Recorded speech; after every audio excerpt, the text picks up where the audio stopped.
In 2019, a company was faced with a geopolitical crisis. Their company, which was working in a country resource rich, was now under new leadership. And this leadership determined that foreign investment was no good. But enter Kim. Kim was not just a corporate leader. She had experience in negotiation and international diplomacy and was well versed in what was needed for this particular situation.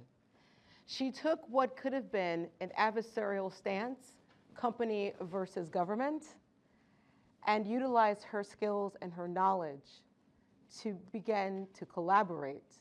And 6 months later, led to a 25-year contract between not only her company, but also incorporating what she assessed as the corporation and company's needs for infrastructure, education, and social equality. In a world that has become very much volatile, where the lines of commerce and geopolitics blur every day, corporate leaders not only need to be well-versed in the intellect of frameworks and theories and knowledge, but also in the intelligences of cultural intelligence, emotional intelligence, and various frameworks to collaboration. This picture shows my own journey into international and geopolitical collaboration. Here is the flag of a country in Namibia, and next to it is the city of Atlanta, Georgia, where I hail from.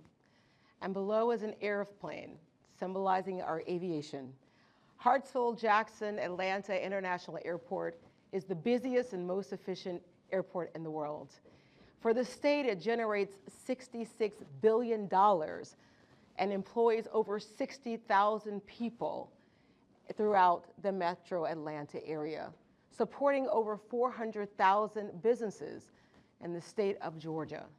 And my task was to utilize not just my intellect and knowledge that I had in training of business and frameworks, assessing the political, the economic, the social, technology, legal, and environmental frameworks, but how to bring all of this together to meet the needs and desires of a small nation who is on the verge of much resource richness, and also a country and state and industry that was not my study. So I wasn't proficient in aviation specifically, but what I was proficient is understanding that intelligence allows us to anticipate and to act and to analyze and to put forward the needs. The Namibian Airports Authority, which oversees all the public and private airports in Namibia, desire to learn from the best practices, the best aviation standards to improve its own airports. And so here I am in the midst, through a relationship, connecting both parties. People ask me, how did you do this in less than a year's time? Yes, it was in less than a year's time. Well, it actually started before then. It started in 2019, right before COVID. And my colleague had just gotten promoted to head all the aviation for the entire country. And on my trip to visit and congratulate him on his new promotion, he says, I would love to visit Atlanta and have a relationship with the airport. And before I knew what I was saying, I said, sure, let's make it happen. How was that to happen? I didn't have an aviation background. I knew who the general manager of the airport was, but here again was a task that caused me to reach beyond just what I learned in the classroom and go inside into an intelligence that enabled me to navigate. I sat down with the general manager of the airport, had all my research done because as a good business entrepreneur, we know the importance of that. But the question that he posed to me at the end of that meeting was one that stunned me for just a moment. He said, why Namibia?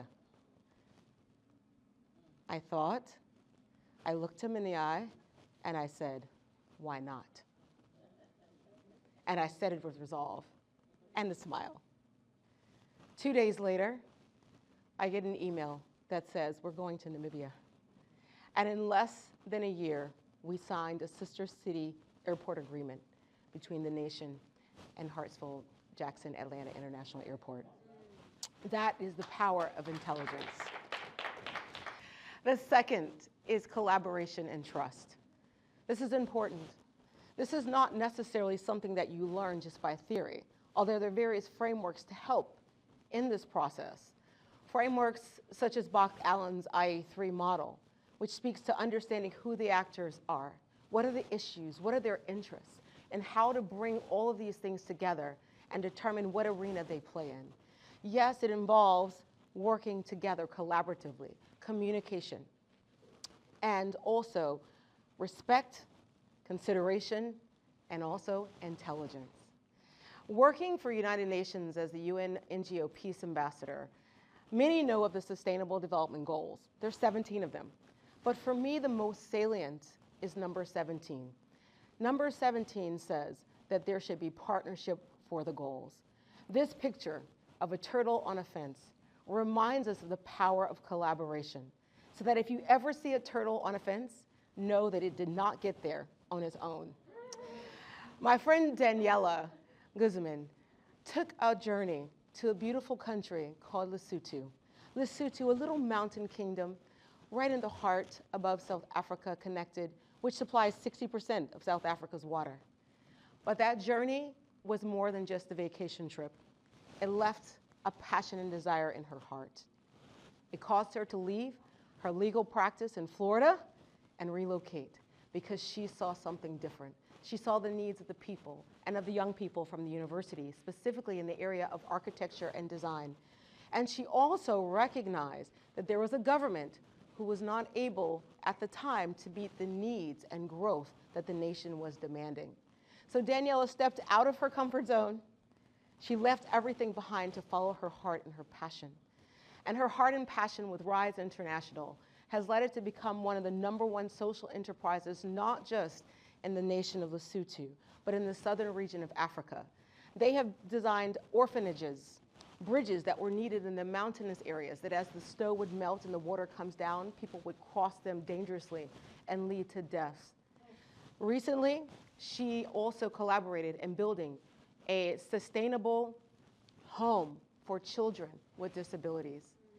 And through the power of collaboration and trust, Daniela has been able to forge new environments and now has moved on to that model in Kenya.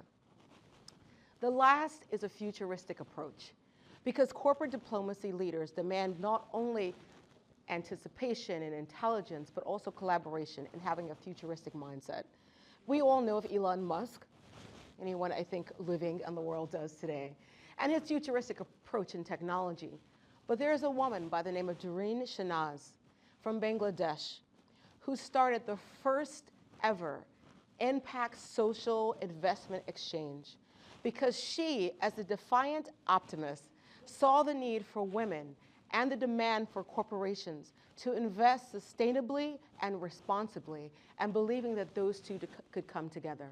So in the world that we live in today, it demands for us to not just seek profits, but to be bridge builders, reminding us that through intelligence, through collaboration, and through having a futuristic approach, we can not only ask what the future demands of us, but how we will shape the future.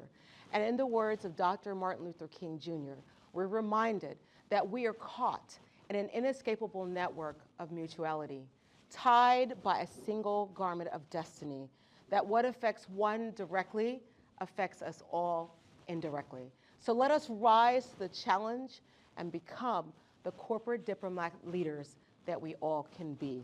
Thank you.